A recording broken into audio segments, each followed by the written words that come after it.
Welcome to the Leadership Conversations podcast. I'm your host, Jono White. I'm the founder and principal consultant of Clarity.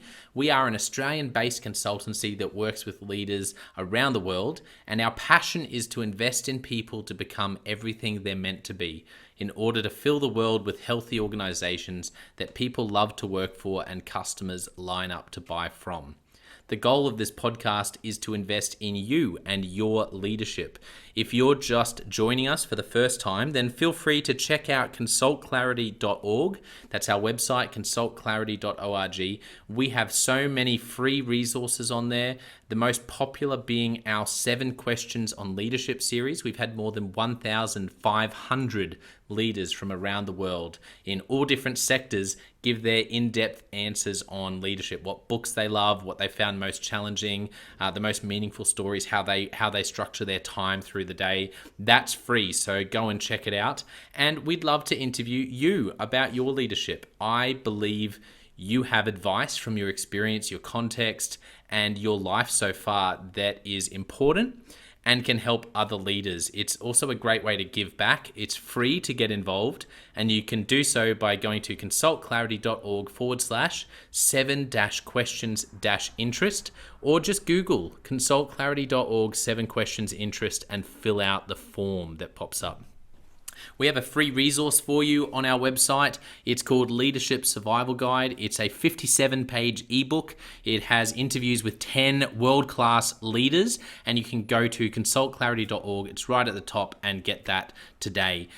We also have a daily email that we send out to over 15,000 leaders, and that email contains the highlights, our best content from our podcasts, our blog, my book, the books that we're loving that are out there about leadership.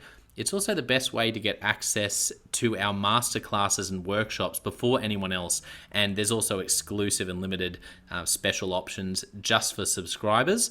And you can subscribe by going to consultclarity.org/subscribe. Now, my gift to you is to work incredibly hard to provide the best leadership content I can to invest in you and your leadership. So if you're finding our content helpful, if you find this podcast helpful, then your gift to me could be this. If you do find it helpful, then write a review or rate our content and make sure you subscribe or follow. I can't emphasize enough how helpful that is. It really does help us to get the word out there so we can invest in more leaders to become everything they're meant to be. It also means a lot to me personally when people like you and people in our community share our content on social media. So if you do that, then please do look for me, Jono White, to tag me, and look to tag Clarity on whatever platform you're on. And our team, including me, I'm always looking to see when people have mentioned us so that I can engage with you. And also we look at sharing content. So if you write something about something we've done, there's also a good chance we'll share that with our followers. So if you could do that, that is a massive, massive help as we try to invest in as many leaders as we can around the world. Last of all, you can check out my book about how to deal with difficult people even if you hate conflict. It's called Step Up or Step Out. It's available on Amazon.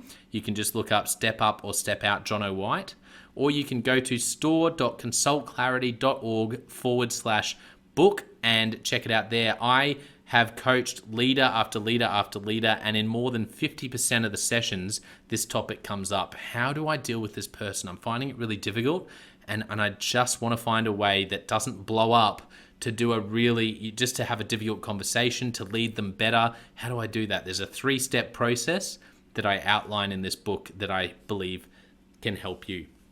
Okay, let's get into today's episode of the Leadership Conversations podcast. Enjoy.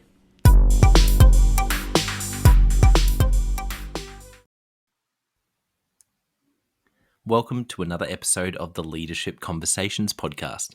Today's guest is Brett Mannion. Brett is president of HHS Aviation. Welcome to the podcast, Brett.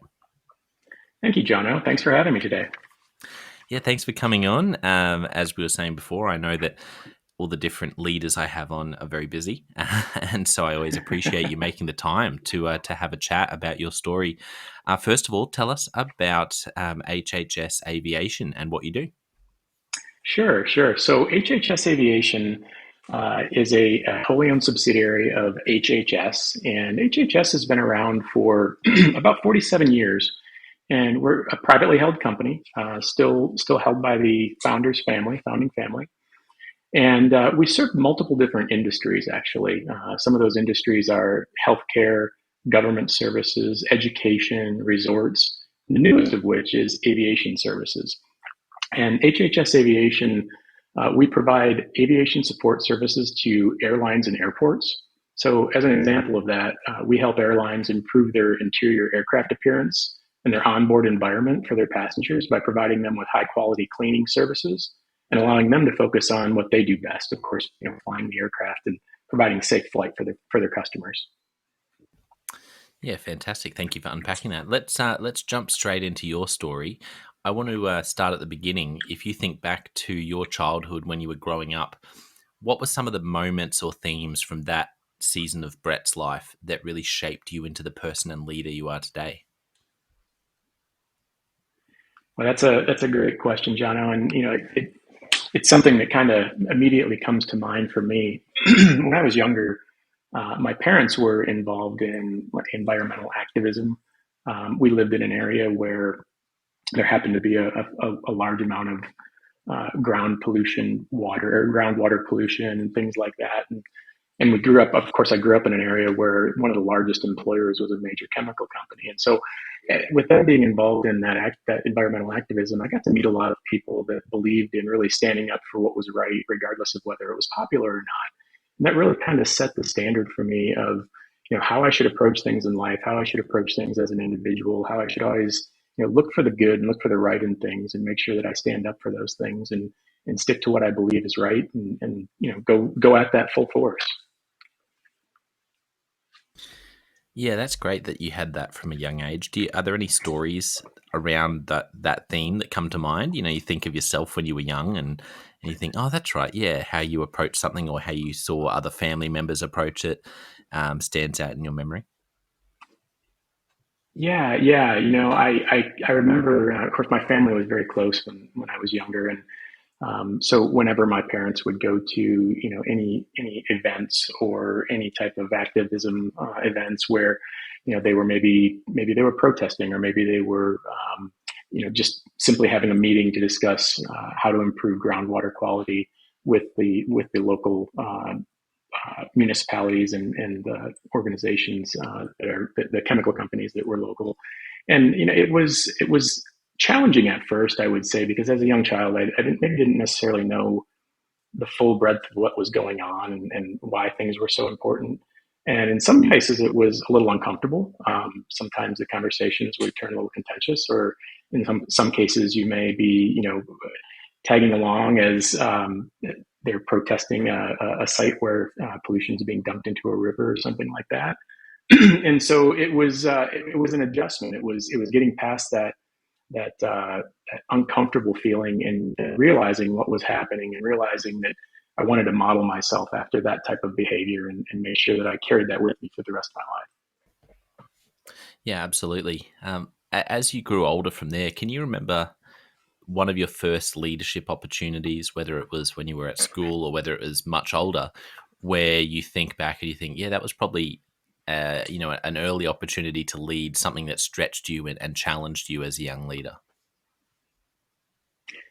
Yeah, I always kind of gravitated towards that leadership role, and leading people and leading teams. That I think, if I think of kind of the first formal opportunity where I had a chance to be a leader in my career, I was relatively young. I was just 21 years old, and was taking on my first role as a leader in the aviation industry.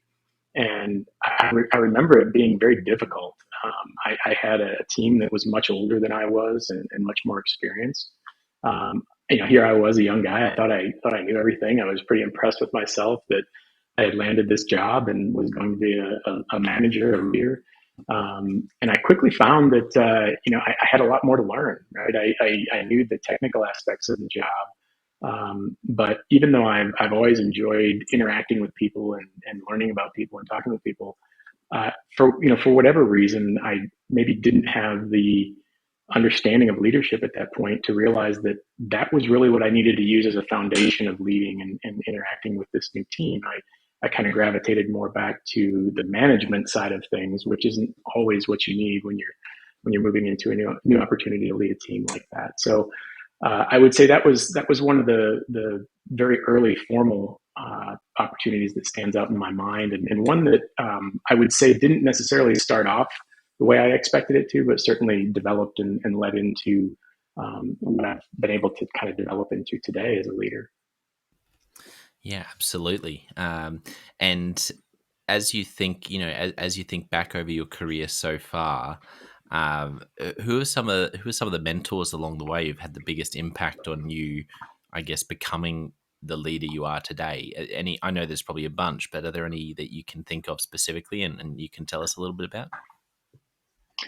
There are a lot, of course. I've there's several that come to mind immediately, and they all kind of share several different themes in common. And interestingly, there that when I think of those that come to mind, and I've been very fortunate. I've had an opportunity to work with a lot of very impactful leaders in my life, and some of those have been positive. Some of those weren't necessarily positive at the time, or I didn't see them as positive, but they helped me develop into realizing maybe what not to do as a leader and how to learn from those situations. But I would say that ultimately the three individuals that come immediately to mind, they all had those kind of common threads where they genuinely cared for you, they genuinely wanted you to do well, they genuinely invested time in helping you develop and grow. Um, that coupled with the fact that they, no matter what the situation, they always did the right thing. They would always stand up, and even if it was something very difficult, they would they would do the right thing. And I can think of times where we had to make adjustments to our staffing, which would require the reduction in force. And we would have planning sessions and strategy sessions on the best way to roll things out to our team members and the best way to communicate. And ultimately, it came back to those leaders just kind of putting us back into perspective and saying, hey, look, this is a message that we have to deliver. We have to be very transparent. We have to be very empathetic and help these people through this difficult time. But it is something we have to do, and we have to hit it head on and go out there and communicate effectively and share the facts, and then help the people get through that process once they've learned those facts and understand how it's going to impact them. The other piece of that is that they kind of instilled in me the fact that if something is worth doing, it's worth giving it your all and giving it everything that you've got, and making sure that you don't leave anything on the table. If you're going to do it, you need to commit to it, and you need to see it through. Yeah, that's awesome, and always love hearing about the different people that have had that kind of influence on you. Um, as you think about your career so far, are there any aha moments or shifts that come to mind in your leadership where you think, oh yeah, I probably had something, and there's sometimes a few where you think for some reason that really stands out in my mind as a pivotal kind of aha moment for me as a leader. What do you think? Yeah. So, I mentioned earlier that I've always really enjoyed interacting with people and being around people and building friendships and meeting new people and things like that. And like I said, when I stepped into that new role as a young leader, I didn't realize immediately that the foundation for success in leadership was building on that very basic element of getting to know people and interacting with them and understanding what makes them tick, and what they want to be successful in, and how you can help them. And I think really that was a really big one for me, and realizing that it's not all technical, it's not all managing to KPIs and looking at performance and things like that. It was the human side of things, and understanding that it's people that you're dealing with, and when you show a genuine care for them and understanding for them, ultimately they'll step up and they'll produce better, in the long run, and you help them grow as well. So I think that was kind of one of the key pieces of it. Um, the other piece, I think ultimately, as I continued to grow as a leader through my career, uh, I realized just exactly how much I enjoy working with people and developing new leaders and helping young leaders or individuals that are new to leadership grow and develop and understand how they can have an impact on other people and how they can pass it on and continue to continue the cycle of developing effective leaders. Yeah, absolutely. No, that's a wonderful aha moment. Thanks for sharing that. How I guess now that you have had longer to reflect on that, what does that look like to live that out as a leader now? How do you what have you learned about how to actually practically lead based on people like you had around that kind of shift in your leadership? Yeah, yeah. As I've kind of continued through my career, I've found that value in certainly learning about people and what makes them tick is important, but really truly developing relationships with them and developing an understanding for what's important to them and what's important to their family and where do they see their career going and what can they offer to better the organization, to better the team.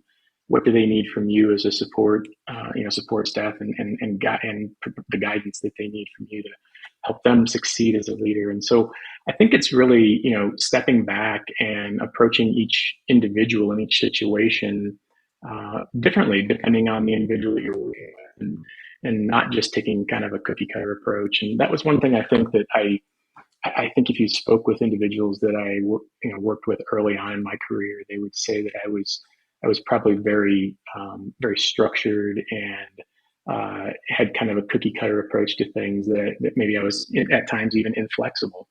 But I think I've learned that that's not the way to get the best out of people and to help them develop and help them grow. And certainly, by doing that, it's helped me develop and helped me grow, which has been a win for everybody. Yeah, absolutely.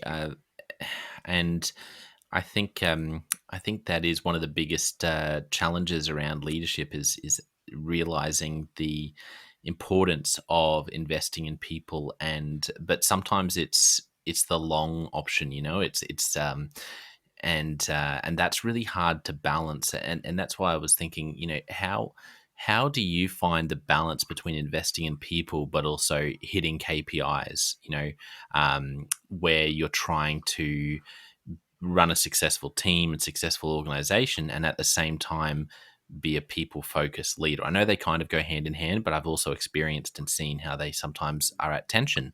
So yeah, what do you think about that, Brett? That's a great question, and it's kind of the ongoing struggle, right? It's something that you have to deal with regularly, and I think what I do, and anyone that works with me and it's a part of my team will tell you that I'm very big on whether it's with our team members, whether it's with a customer, whoever that may be. I'm very big on setting expectations up front, and so you start that relationship off with a very solid understanding. Everybody's on the same page of what to expect from the relationship and what to expect from what's expected from a performance standpoint, and what's expected from a development standpoint and a human side of things. And so when you put those things up front and everybody understands exactly what's expected, I think that's a great starting point.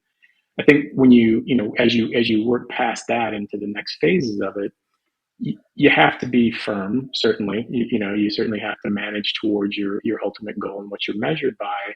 But you have to be flexible, and you have to understand that there are going to be things that maybe come up that are, maybe they're out of your control or everyone's control, or maybe they just it was an anomaly that you may not see it happen again, and it had a negative impact on things. But you have an understanding of how to help people overcome that and how to improve themselves and how to ultimately have an impact on producing better performance and meeting those KPIs. So I think it's really kind of that combination of setting an expectation, providing Mm. the tools that everyone needs to get there and get to to that end game, providing ongoing support and development, and then circling back and revisiting how are we measuring up against that expectation. Yeah, that's so good. I I'm really interested in your industry and in what you do. I love having people on the podcast from all different sectors. Help us understand what's the biggest problem or challenge you see leaders in your sector facing?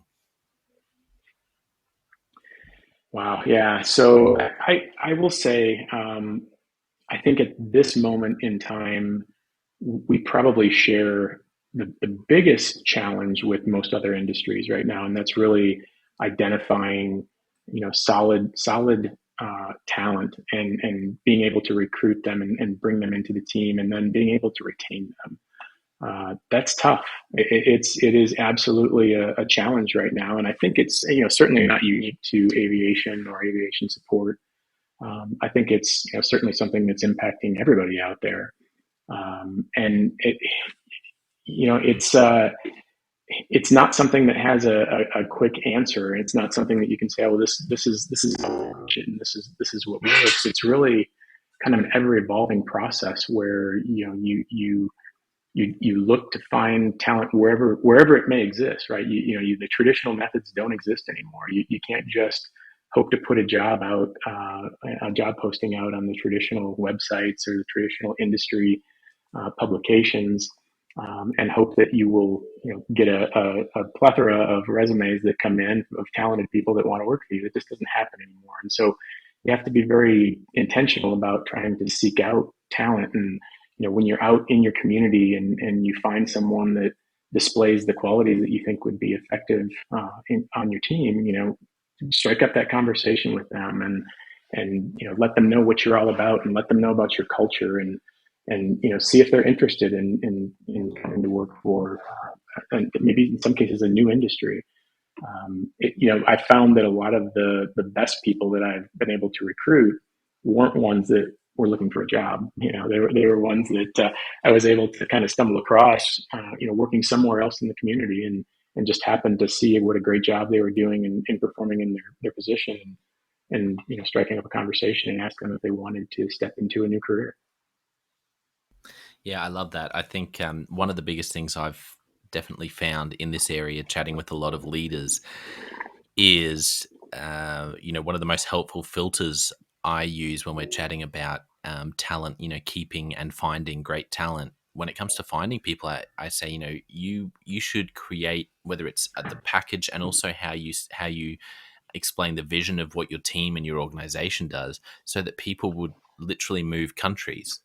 And I think that's because Yeah. sometimes you'll actually need them to, particularly right now. Um, Yes.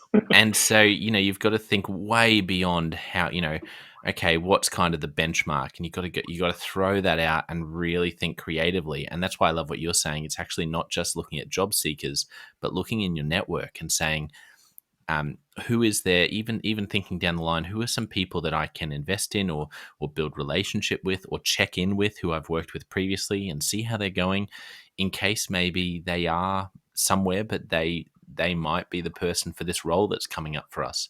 Do you have any tips, like really practical tips on?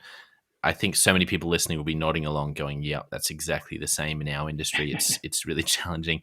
Is there anything that you found really practically that's worked, or any approach that you have in that area?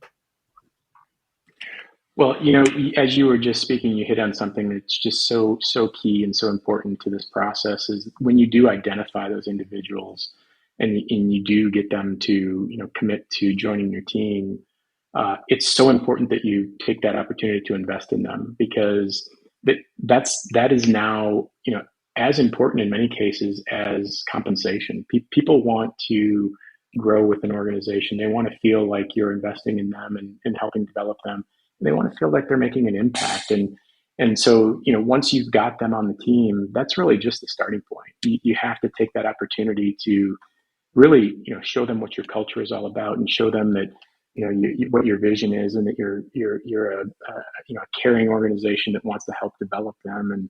And whether that be technical skills or leadership skills or whatever that is that's important to them, you have to take that opportunity and invest in developing them in hopes that they will continue to grow with your organization and not take that elsewhere. I think that's just absolutely one of the key important pieces to this is ensuring that piece is added in once you've brought them aboard. Yeah, I agree. I think that you said that really well. Let's jump into Leadership Express. I have a few questions for you, Sure. Brett. Love to hear your thoughts. Firstly, a book, or many, sometimes people have more than one. Can you think of a book that you've gifted a lot to other people or that you recommend a lot to other people? Certainly, there are a lot out there today, but I would say the one that comes to mind and that I reference most frequently and share most frequently would be Leaders Eat Last by Simon Sinek. And the message in that is just it's so key to successful leadership, and it's it centers around developing an environment where your team members feel safe and that they can trust you, and they understand that you support them and that you're invested in their success, and not only your own but in their success. And it's just so important. And so I like to share that book with new leaders, but also individuals that just are coming on the team that maybe have that aren't so new leaders that just need to kind of brush up a little bit and understand how important that focus is. Yeah, great recommendation. What about for you? Are there any podcasts that you listen to, any journals you read, or magazines or blogs, anything right now that you're really excited about, and it's okay if it's industry specific as well, because that's always really interesting for people to hear. I do read a lot of industry specific journals and publications, Jono, but I got to tell you that the ones that are really most impactful to me, and I think the ones that that really excite me most, there's kind of two that jump to mind, and one is Mental Performance Daily by Brian Kane, and it's really focused on. They're very short sessions, maybe 3, 5, 7 minutes in that ballpark, usually no more than about 15. They're focused on kind of mental toughness and preparation and getting your mind right and making sure that you kind of align all of those things that are important in your life so that you can step in and start fast and finish strong. That would be number one, I would say. The other one, and this kind of going back to Simon Sinek, a bit of optimism and just a great message in that particular podcast, and it just kind of centers around being a better leader, but also being a better person in general. And it's a great message. It really allows you, after you've listened to some of the sessions, to kind of sit back and reflect on yourself and ask yourself how you can make those improvements to be a better leader and a better person. Yeah, that's great. Um, Thank you for sharing those recommendations too. What about one-on-one meetings? This is something that people always want to know about. Do you have any tips for running, and having great one-on-one meetings with your direct reports? Yeah. So, and this is one that I'd say probably has where I've an area where I've developed over the years as a leader. And certainly, one-on-one meetings, I try, my best to ensure that the individual I'm speaking with is comfortable and that it's, more of a conversational type atmosphere than, a leader and a team member having a business conversation. I like to have that feel where I'm there to, discuss things about themselves, things about me, whatever. But ultimately, having that open dialogue is really important. Some of the things that I've kind of learned over time is to make sure that if you're trying to get someone to speak and trying to get someone to open up, you've got to ensure that the questions that you're asking are kind of open ended and leading, and making sure that they can't just answer with very brief answers, that it requires some thought and requires them to engage. But the other piece that I think is probably one of the harder ones for me to learn over the years is to not speak as much as they do. To kind of to speak less frequently and really digest what you hear from them and take it in and make sure that you frame any follow up questions with what they've just recently said in mind, and really digest the information they've shared with you, and focus on what their message is, and then continue on with the discussion. Yeah, that's great advice. What about favorite questions? You mentioned there making sure that you don't do too much of the talking. Are there any favorite questions that you think, oh, yeah, I probably ask that question quite a lot in one on ones, when I'm with the team, when I'm maybe, with a group of stakeholders? Are there any go to questions that you have? Yeah, there are, and of course, it kind of depends on the topic of the meeting or the session.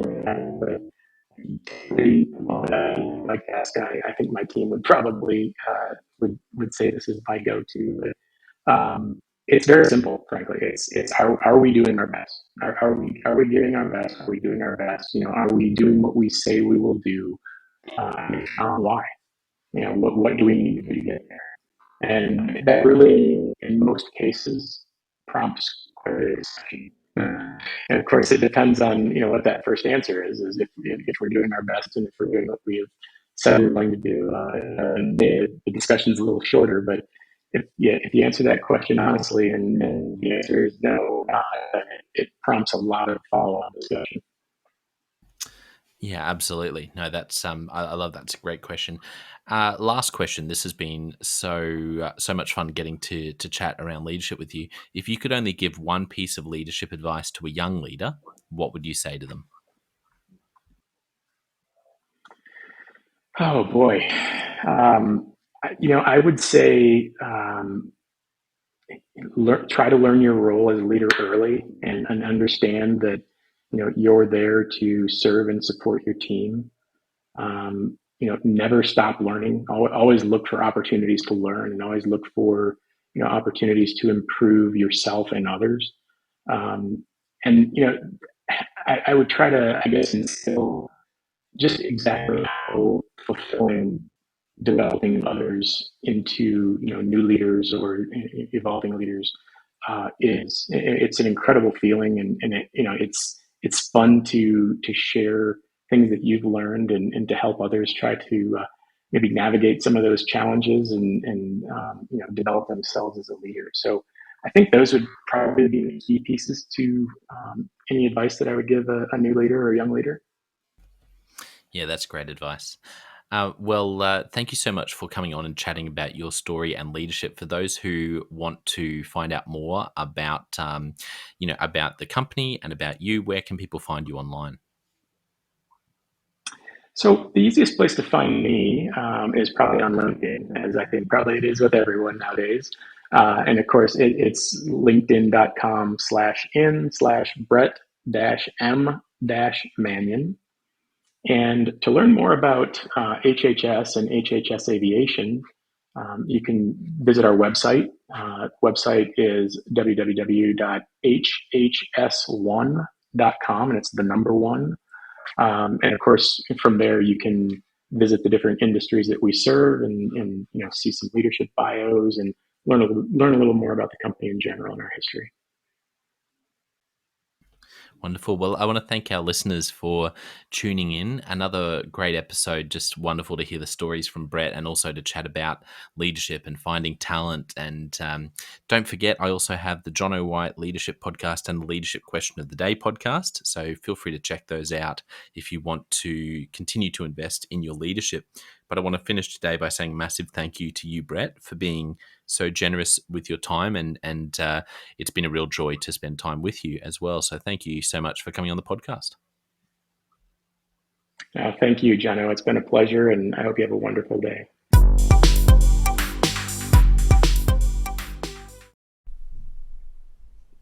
Well, I hope you enjoyed that episode of the Leadership Conversations podcast as much as I did.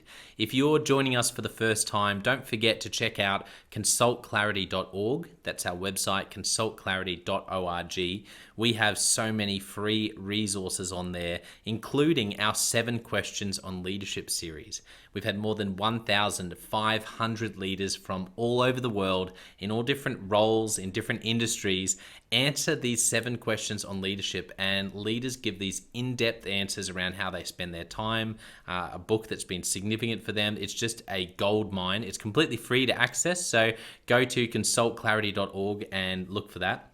We'd also love to interview you about your leadership. I believe your experience, your life, your context means that you have advice on leadership that other leaders can learn from.